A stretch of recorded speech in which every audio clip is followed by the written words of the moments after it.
Bonjour à tous. Je vous salue au nom de Jésus-Christ. Voilà, j'espère que vous allez bien. Donc, comme a dit le pasteur ce matin, donc nous avons vécu ces jours-ci des temps de jeûne et prière, 3 jours de jeûne et prière. Et c'est vraiment quelque chose de merveilleux, la prière. C'est quelque chose de pouvoir, en tant qu'Église, vraiment partager ce que l'on a à cœur. Et vraiment, le Seigneur fait grâce. Et le Seigneur travaille son peuple, il travaille de différentes façons. Il nous enseigne, il nous interpelle. Et vraiment, on est au bénéfice de cette grâce. Le Seigneur nous a interpellés durant ces 3 jours où on a pu, on a pu prier les uns pour les autres, intercéder, se laisser guider par sa parole et également être interpellé par son Saint-Esprit. Il y a le temps de la prière où on s'adresse à Dieu par nos mots, ce que le Seigneur nous met à cœur, mais il y a aussi des temps de silence où on est là pour écouter ce que le Saint-Esprit a à nous dire, parce que Dieu parle même dans le silence. Et j'ai retenu 2, notamment on a eu plusieurs passages. J'en ai retenu 2 qui ont particulièrement interpellé mon cœur. Donc dans Jean 6, au verset 37, le Seigneur nous parle « Tout ce que le Père me donne », donc c'est de la bouche même de notre Seigneur, « Tout ce que le Père me donne viendront à moi, et je ne mettrai pas dehors celui qui vient à moi. » Amen. Et toujours dans Jean, au chapitre 14 et le 1er verset, « Que votre cœur ne se trouble point. Croyez en Dieu et croyez en moi. » Amen. Voilà, dans le cadre également ces derniers temps, le Seigneur m'interpelle dans le cadre de ma relation avec lui. Le Seigneur m'interpelle par... honnêtement, c'est vrai que pour moi, je prie le Seigneur, mais c'est vrai que j'ai envie de dire, ce n'est pas naturel. Enfin, d'un certain côté, oui. Je parle à Dieu comme de manière assez naturelle pour des choses de tous les jours, mais c'est vrai que j'ai du mal, de temps en temps, souvent même, on va dire, à rentrer dans une intimité profonde avec le Seigneur.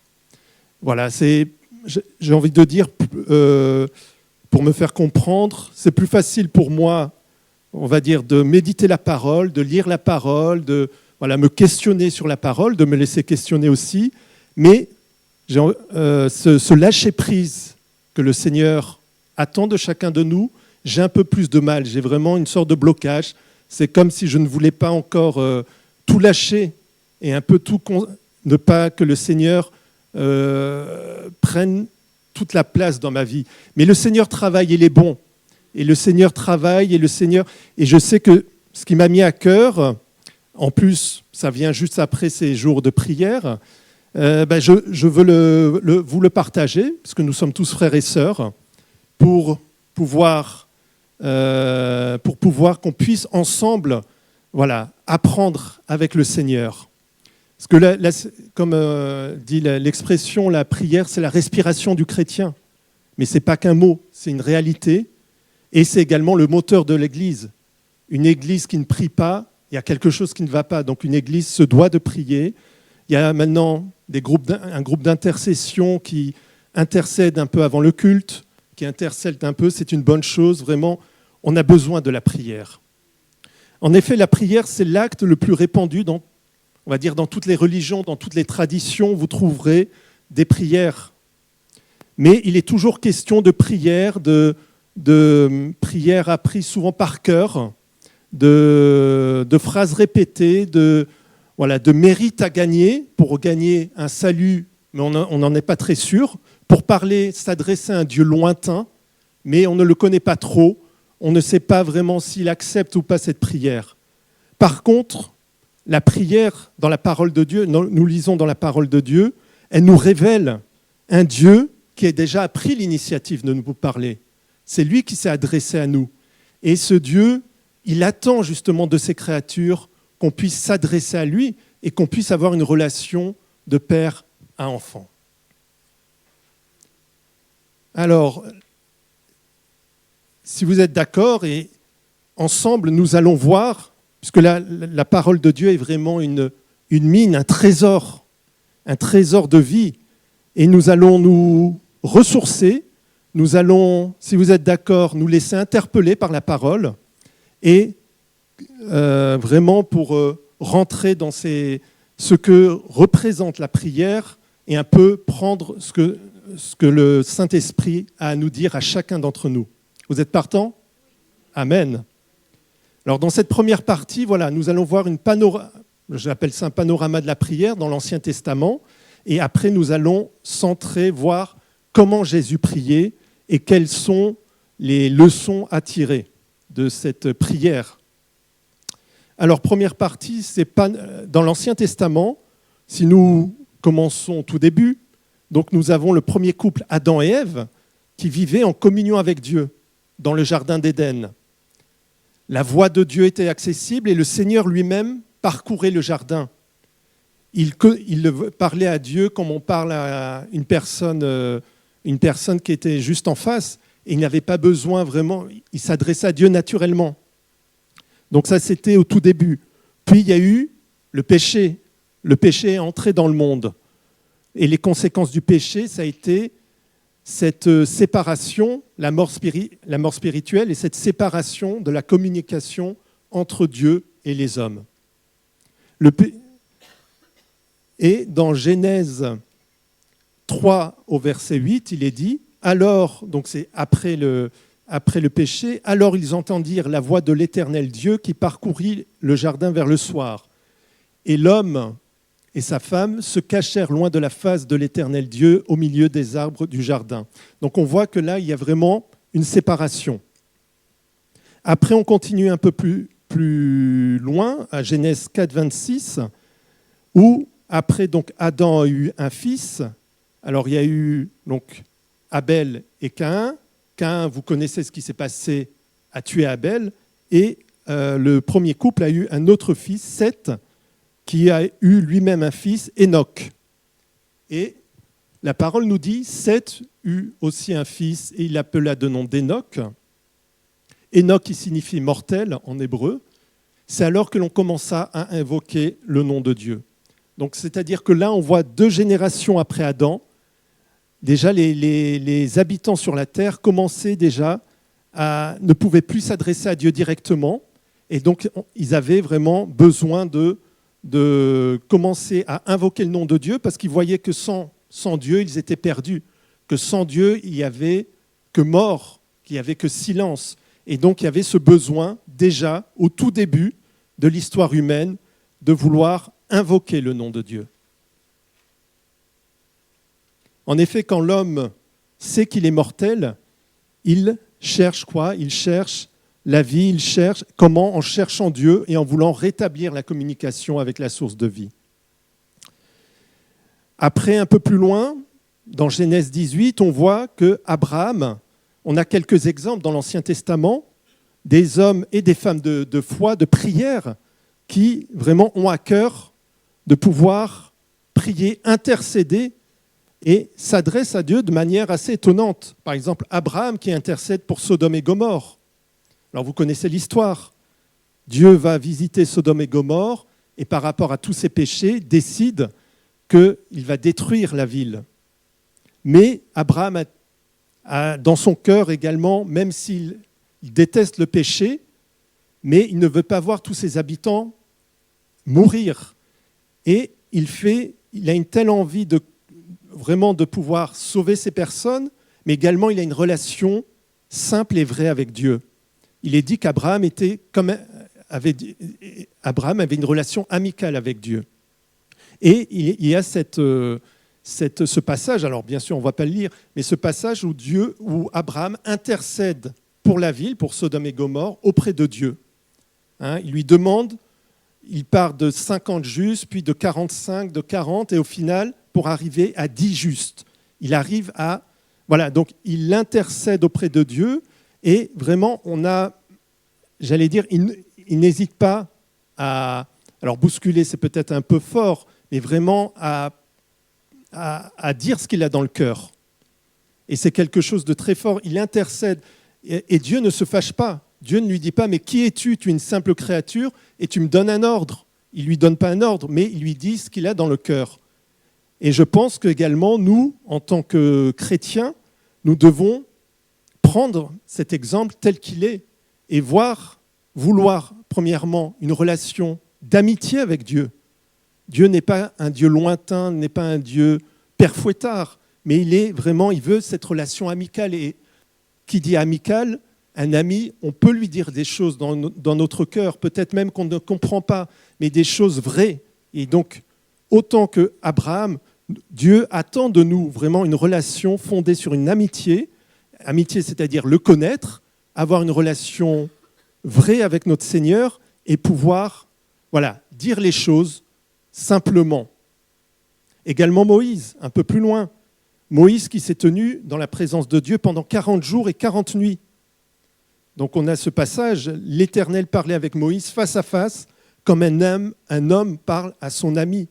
Est-ce que vous voulez avoir cette relation avec Dieu dans vos vies? Peut-être ça fait des dizaines et des dizaines d'années que vous connaissez le Seigneur, peut-être c'est tout récent, ou peut-être vous vous posez plein de questions. Mais ce que Dieu avait cette relation avec Moïse, Dieu la cherche avec nous, avec chacun de nous. Vous en êtes convaincus? Également David, le roi David. Le roi David, on connaît sa vie. Il avait un poste très important, roi d'Israël. Il a eu beaucoup de zèle pour le Seigneur, mais aussi une vie remplie d'orgueil, de danger, de faiblesse et de péché. Tout est dans la Bible. Il est l'auteur d'une grande majorité des psaumes. Et pourtant, il avait une relation très forte avec Dieu. Mais non pas parce que c'était un roi, non pas parce que c'était, je ne sais pas, quelqu'un d'extraordinaire. Il avait cette humilité également. Parce qu'on connaît tous un peu ses péchés. Qu'est-ce qu'il a fait faire? Il est allé... il était péché de chair, il a fait plusieurs péchés, il a été menacé de mort par son propre fils, mais Dieu lui a pardonné parce qu'il s'est humilié devant Dieu. Il n'a pas cherché à cacher son péché, il n'a pas cherché à dire « moi je suis le roi, j'ai le droit de tout faire ». Il n'a pas cherché à dire « ah mais c'est la faute de la femme, c'est la faute de l'homme ». Non, il s'est humilié. Et Dieu a accepté, Dieu a été interpellé. Dans le psaume 4, au verset 4, nous lisons « Sachez que l'Éternel s'est choisi un homme pieux, l'Éternel entend quand je crie à lui. » Amen. Et vous pensez que ce qui est vrai il y a plus de 3000 ans n'est pas vrai aujourd'hui? Lorsqu'on est dans une situation où parce que par le péché, parce que par nos faiblesses, on retombe toujours, parce qu'on n'arrive jamais, on tourne en rond, parce qu'on demande pardon au Seigneur et une semaine après on retombe. Est-ce que vous pensez que le Seigneur, lorsqu'on crie à lui, il est sourd? Le Seigneur nous interpelle et le Seigneur veut vraiment nous écoute, il nous entend, il aime quand il voit ses enfants qui sont, même quand on veut le louer, et puis de temps en temps on a le cœur lourd, de temps en temps on n'est pas bien parce que il y a un frère, une sœur, ou peut-être dans notre relation avec le Seigneur, et on aimerait se lâcher avec le Seigneur, mais on a toujours une lourdeur. En tout cas, c'est mon cas. Eh bien, le Seigneur dit, il nous entend quand je crie à lui. Et c'est pareil pour tous. Le Seigneur nous entend. Le Seigneur ne veut pas nous voir toujours tristes ou fatigués ou simplement, ou je ne sais pas, perdus ou dans une relation faussée avec lui. Il veut une relation vraie, simple. Donc c'est ce que le Seigneur a, cette leçon notamment que l'on prend que l'on voit avec David, et cette leçon que le Seigneur nous donne. Le Seigneur nous donne également, on peut prendre l'exemple d'Esther. Donc il y avait beaucoup d'hommes de prière, mais des femmes de prière. Et Esther, dans le livre d'Esther, on voit que alors que le peuple juif était menacé d'extermination, alors c'était quand le peuple juif était dans l'Empire perse, était en diaspora dans l'Empire perse. Esther avait une certaine position près du roi et il y avait des menaces de personnes pour exterminer le peuple juif. Et qu'est-ce qu'a fait Esther? Est-ce qu'elle s'est mise en colère. Est-ce qu'elle a décidé toute seule de faire, je ne sais pas, de partir, de prendre des armes ou quoi? Elle a demandé au peuple, donc au peuple juif, de jeûner et prier afin de connaître la meilleure façon d'agir face au roi perse. Donc elle a demandé, nous lisons dans Esther, va, rassemble, envoya dire à Mardochée, qui est, je crois, son cousin. Je ne sais pas si je prononce bien. Mardochée. Voilà, vous prononcez mieux que moi. Alors, va, rassemble tous les Juifs qui se trouvent à Suse, et jeûnez pour moi sans manger ni boire pendant 3 jours, ni la nuit ni le jour. Moi aussi je jeûnerai, de même avec mes servantes, puis j'entrerai chez le roi, et malgré la loi, si je dois périr, je périrai. Donc, on voit cet élan de cœur, et elle met donc en exercice sa foi, elle demande à prier, à jeûner, et on sait qu'après, comment le peuple juif va être sauvé, et ceux qui ont ourdi, ceux qui ont pensé l'extermination du peuple juif seront punis.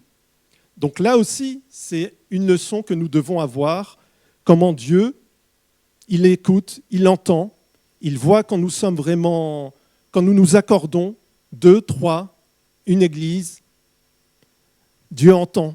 Et lorsque nous prions selon sa volonté, il répond toujours.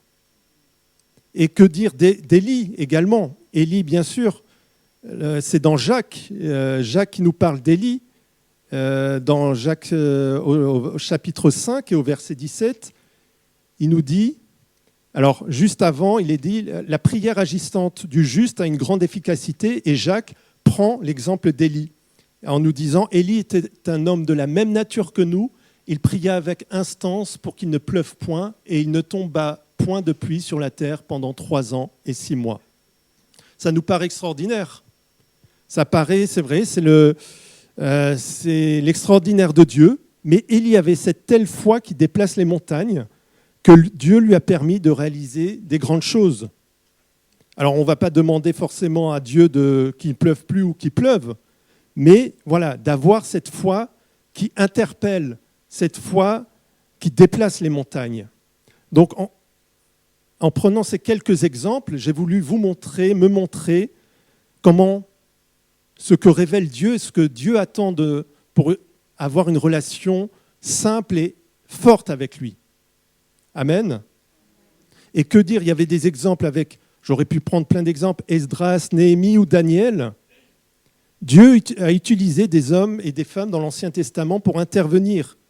Ce n'étaient pas des surhommes ou des demi-dieux, mais ils avaient cette relation forte et vraie avec le Seigneur. Ils avaient un cœur sincère, et lorsqu'ils péchaient, voilà, ils ne cherchaient pas à cacher le péché devant Dieu. J'ai envie de dire, ils jouaient franc jeu, pour parler de manière claire. Mais il y a encore plus extraordinaire et plus bénéfique, c'est lorsque Jésus est venu sur terre. Parce que Jésus, qui est plein de grâce et de vérité, il est venu, bien sûr, pour nous sauver. Il est venu à la croix. Lui, le Dieu fait homme. Lui, l'Emmanuel, Dieu avec nous. Alors, premièrement, on peut se demander, en effet, certes, Jésus avait une vie de prière consacrée, mais en préparant le message, je me suis dit, mais quand même, il était le Fils de Dieu. Est-ce qu'il ne partait pas avec un certain avantage? Eh oui, quand même. Mais malgré sa divinité, Jésus, homme, avait besoin et recherchait cette relation avec son Père céleste. Lui qui était le Dieu de toute éternité, il est resté Dieu même en étant homme, il a pris une forme humaine pour vivre comme sa créature, en acceptant les limites de la condition humaine. Et Jésus, homme, n'avait pas de privilège particulier, mais il s'est mis à notre condition. Dans Philippiens au chapitre 2 et au verset 7, nous lisons « Mais il s'est dépouillé lui-même en prenant une forme de serviteur, en devenant semblable aux hommes, et il apparut comme un vrai homme. » Et dans Hébreux au chapitre 4 et au verset 15, il est dit « Alors, car voilà, qui ne puisse compatir. Il a été tenté pour nous, comme nous, en toutes choses, sans commettre de péché. Donc il est parti de manière la même, je dirais il est parti au même début qu'avec nous. Il est notre modèle de prière, sachant qu'il a connu comme circonstance, il a tout connu. Il a été tenté comme nous, la tentation, 40 jours et 40 nuits de jeûne dans le désert. Et il a été tenté par le diable. Il a été tenté comme nous. Et qu'est-ce qu'il a répondu au diable quand il le tentait ? Il est écrit. Il s'est appuyé sur la parole de Dieu. Donc nous aussi, lorsque nous prions, il est bon aussi. Alors la prière, ça doit avoir la liberté. On a cette liberté avec Dieu de dire ce que l'on a dans le cœur. Mais c'est bon aussi de s'appuyer sur la parole de Dieu qui est vie et de rappeler à Dieu sa parole. Parce que Dieu, il aime quand on lui rappelle, quand on lui chante, quand on lui rappelle sa parole, quand on lui rappelle tout ce qu'il a prévu pour nous, toutes les bénédictions, toutes les prophéties. Dieu est fidèle et Dieu est fidèle dans sa parole. Jésus a été également découragé comme nous lorsque des villes, par exemple, il y avait à Nazareth ou même Chorazine ou Bethsaïda, et ces villes où, comme nous dit la parole, se sont déroulés beaucoup de miracles, mais il y a eu peu ou pas de repentance. Et Jésus a dit « Malheur à toi, malheur à toi ». Il s'adressait à ces villes où la majorité de la population, malgré tous les miracles et toutes les bontés de Dieu, avait un cœur froid, n'ont pas reconnu que Dieu était au milieu d'eux. Il a été déçu par ses disciples, comme nous pouvons être déçus par des frères et sœurs, peut-être par le pasteur. Alors je ne dis pas le pasteur, forcément notre pasteur, mais en général, ou des anciens, de manière générale. Mais on est tous des hommes et des femmes. Il a été déçu par ses disciples. Pensez donc, il les a choisis, il leur a enseigné. Ils sont restés 3 ans, jour après jour avec lui. Ils ont vu, à la première place, ils ont vu tous les miracles qu'il a faits. Ils ne pouvaient pas être dans la meilleure place. Et pourtant, Jésus a été trahi, il a été renié. Les disciples se sont assoupis pendant qu'il était en danger. Ils ne comprenaient pas ou si peu ce qui se passait.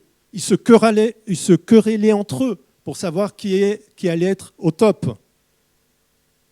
Et pourtant, Jésus les a priés, a bénis et vraiment les aimés d'un amour infini. Donc, malgré tout cela, oui, Jésus a ressenti de la déception, mais il est allé au-delà parce qu'il avait vraiment cet amour en lui. Il a été angoissé comme nous. Lorsque nous vivons des moments d'angoisse, que dire quand il était dans le jardin de Gethsémanée, où il savait tout ce qu'il allait endurer. Lui, l'innocent, le pur, il a même dit « Seigneur, si tu peux, cette coupe, arrête, si je peux ne pas la prendre. » Et puis après, il s'est repris en disant « Oui, Seigneur, que ta volonté soit faite. » Donc lorsque nous vivons des temps d'angoisse, sachons que le Seigneur Jésus a vécu des temps d'angoisse, j'allais dire comme nous, encore plus que nous, mais il compatit comme jamais lorsque nous sommes dans l'angoisse, lorsque notre cœur n'est pas en paix. Et il a connu le deuil et pleuré comme nous. Il n'a pas eu honte lorsque Lazare, son ami, est mort. Il a pleuré sincèrement, sachant ce qu'il allait faire pour montrer que Dieu était avec lui, le ressuscité, mais malgré tout, il a pleuré. Donc lorsque nous sommes dans le deuil, lorsque nous avons d'un être cher, peut-être d'un deuil qui est là depuis longtemps et on n'arrive pas à s'en sortir, on a toujours cette tristesse en nous, remettons cela dans les mains de notre Seigneur.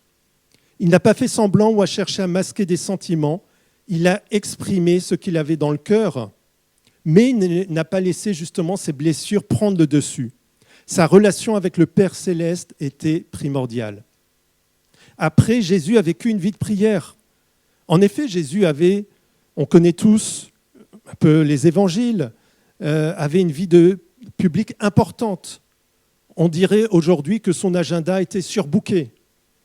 Il prêchait à des foules, guérissait les malades, chassait les esprits, ressuscitait les morts, s'invitait chez les personnes pour passer du temps avec elles, enseigner ses disciples.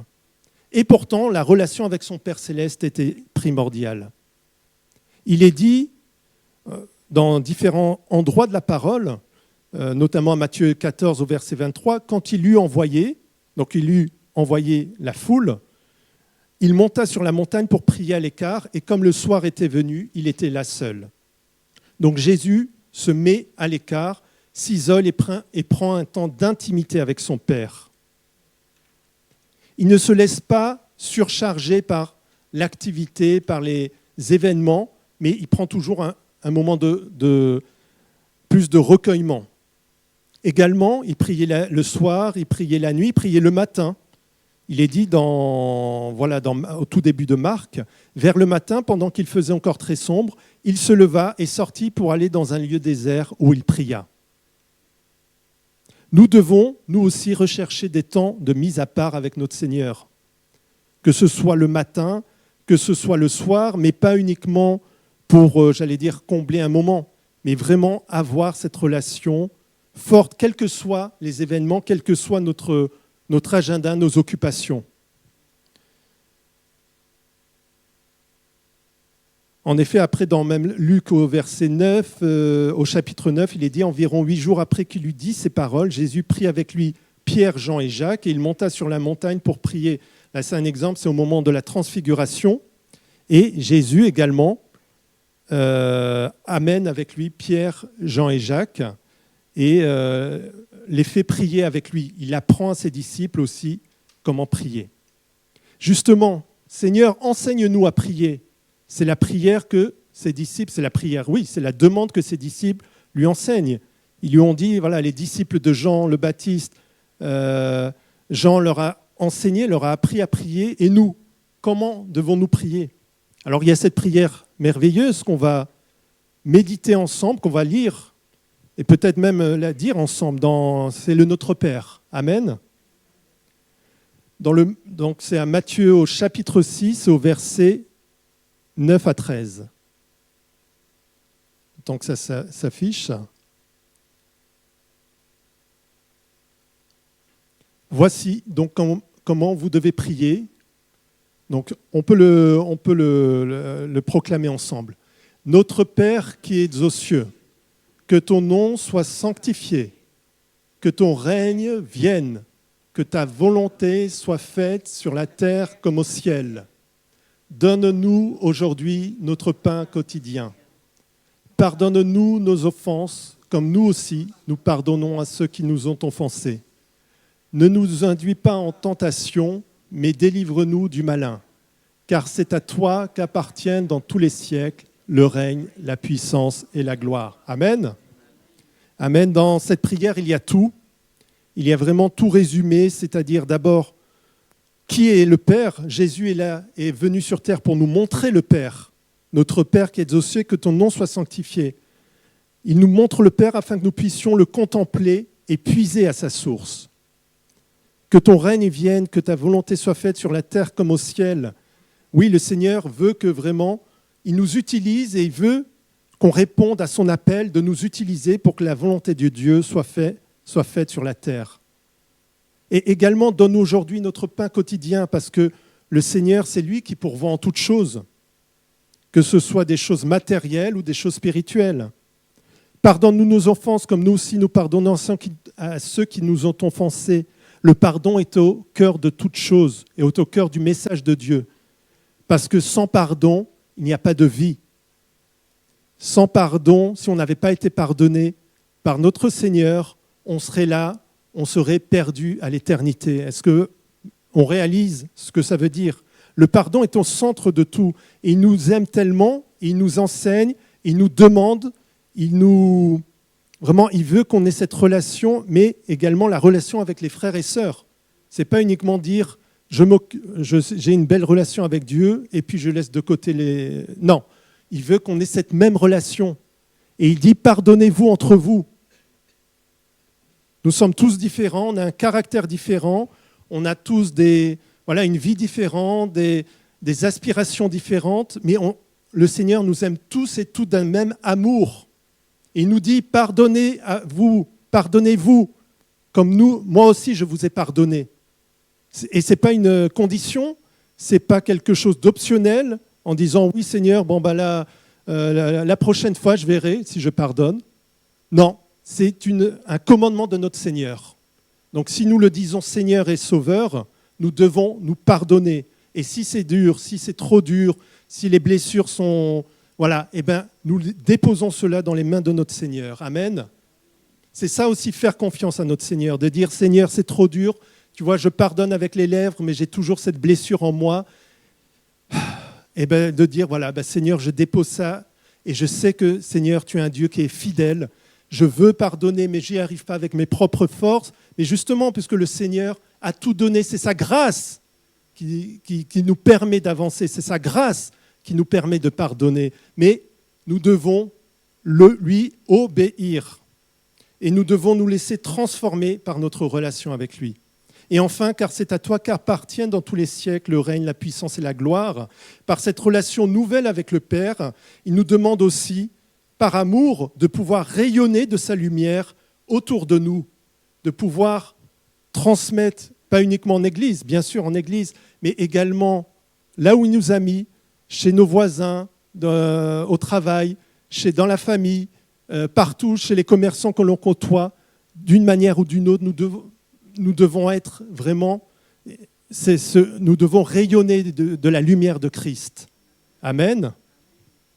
Voilà, donc contempler, transformer, rayonner, c'est ce qu'on a discerné en Église notamment, par cette vision, ce que le Seigneur nous a mis à cœur, et c'est ce que le Seigneur attend de nous.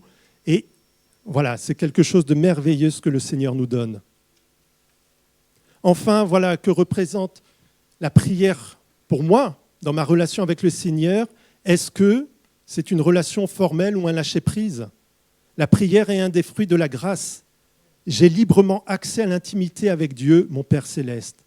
Pourquoi ? Parce qu'avec l'œuvre, grâce à l'œuvre de la croix, Jésus a déjà tout remporté. Il a dit quoi ? Tout est accompli. Sa grâce est totale, gratuite, accessible. Je ne peux rien rajouter ni retrancher.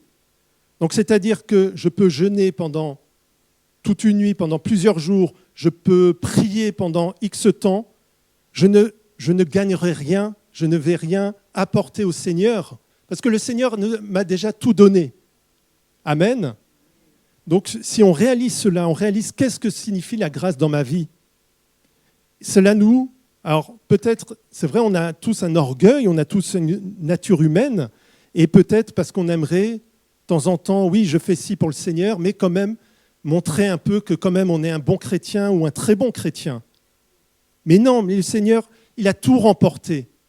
Donc si le Seigneur t'amène faire des choses, amen, glorifie le Seigneur, partage ton témoignage, mais c'est pour la gloire de Dieu. Oui, il s'est dépouillé de sa gloire divine pour nous montrer le chemin. Cette prière, c'est une réponse à son appel, c'est une réponse à tout ce qu'il nous a donné.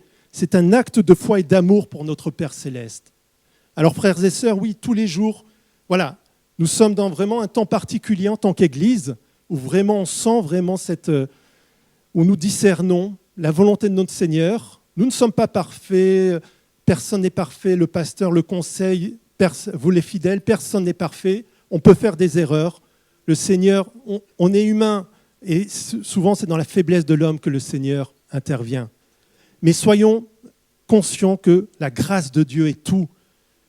Paul, vous savez, lorsqu'il avait cette écharde, ces douleurs, il a prié plusieurs fois, 3 fois le Seigneur, que le Seigneur lui enlève, le guérisse. Et qu'est-ce qu'a répondu le Seigneur ? Ma grâce te suffit. Donc oui, la grâce du Seigneur est suffisante. Oui, nous n'avons rien à apporter au Seigneur que notre cœur, notre envie de partager l'amour que l'on a pour notre Père céleste au milieu des frères et sœurs. Le pardon, toujours le pardon, c'est primordial, frères et sœurs. On doit vraiment on n'aura pas j'allais dire tous les jours, ça sera, oui, c'est un combat, oui, tous les jours, on a notre nature humaine qui essaye de nous, voilà, on a l'ennemi qui essaye de nous rappeler notre ancienne condition, mais voilà, le pardon est primordial et vraiment, lâchons prise avec le Seigneur. Alors ça peut être instantané, ça peut être ça demande du temps, mais le Seigneur est un Dieu bon et le Seigneur nous bénit, que le Seigneur vous bénisse et que toute gloire lui revienne. Amen. Père Céleste, merci Seigneur vraiment de nous interpeller encore une fois dans ces moments, Seigneur. Seigneur, tu travailles mes frères et sœurs, Seigneur. Et vraiment, Seigneur, c'est une bénédiction que tu nous donnes à chaque instant, Seigneur. Oui, comme dit ta parole, Seigneur, tout est par grâce, Seigneur. Tu nous as tout donné, Seigneur. Et tu veux qu'on ait cette relation. Tu cherches, Seigneur. Tu demandes, Seigneur. Tu es tellement en joie quand on a cette relation d'amour avec toi, cette relation vraie, Seigneur, qu'on lâche prise, Seigneur, qu'on vienne avec nos péchés, qu'on vienne avec nos insuffisances, Seigneur, tout déposer, qu'on ne te cache rien, Seigneur. Et Seigneur, apprends-nous jour après jour, Seigneur, à pardonner les uns les autres, et également à pardonner si on a blessé, parce qu'on a aussi blessé, Seigneur, et on a été blessé, Seigneur.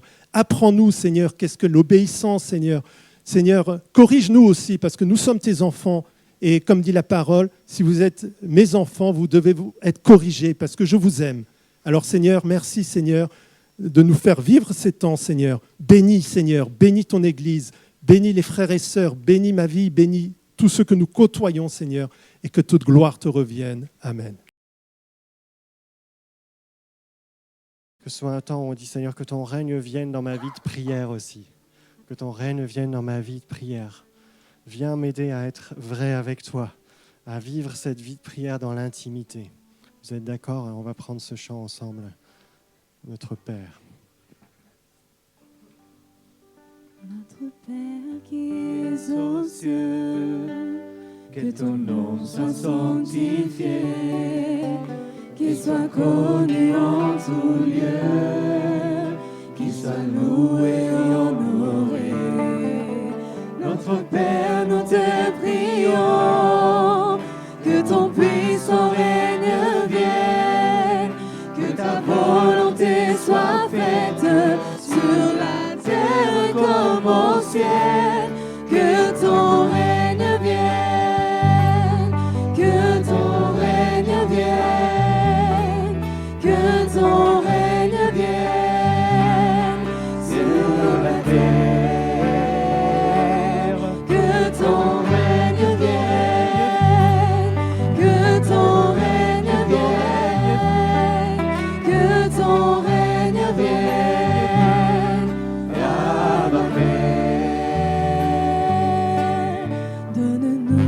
Jour le jour, notre pain pour nos besoins. Apprends-nous au long des jours à dépendre de ta main. Pardonne-nous toute la vie, oui, nos offenses et nos péchés, comme nous pardonnons aussi à ceux qui nous ont offensés.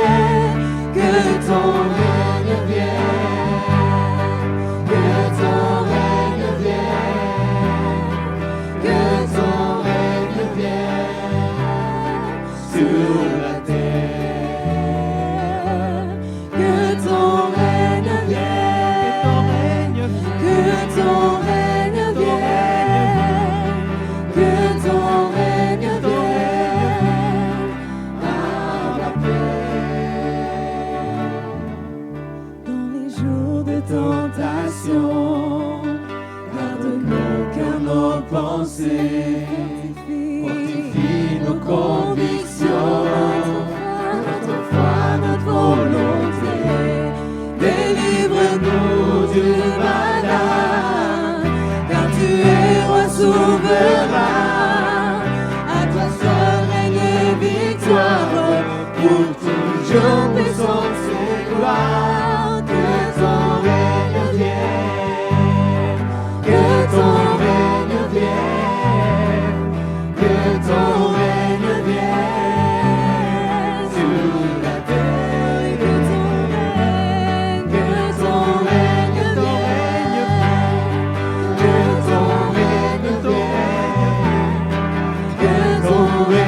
Viens, à ma paix.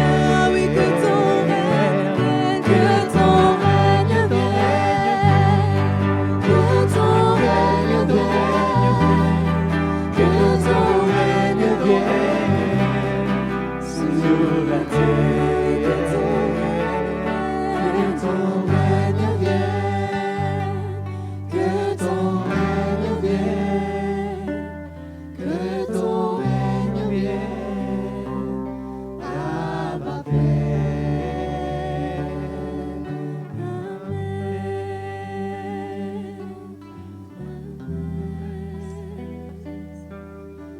Oui, Seigneur notre Dieu, que ton règne vienne sur la terre, que ton règne vienne dans notre Église, que ton règne vienne dans nos vies, Seigneur, et dans notre vie de prière en particulier.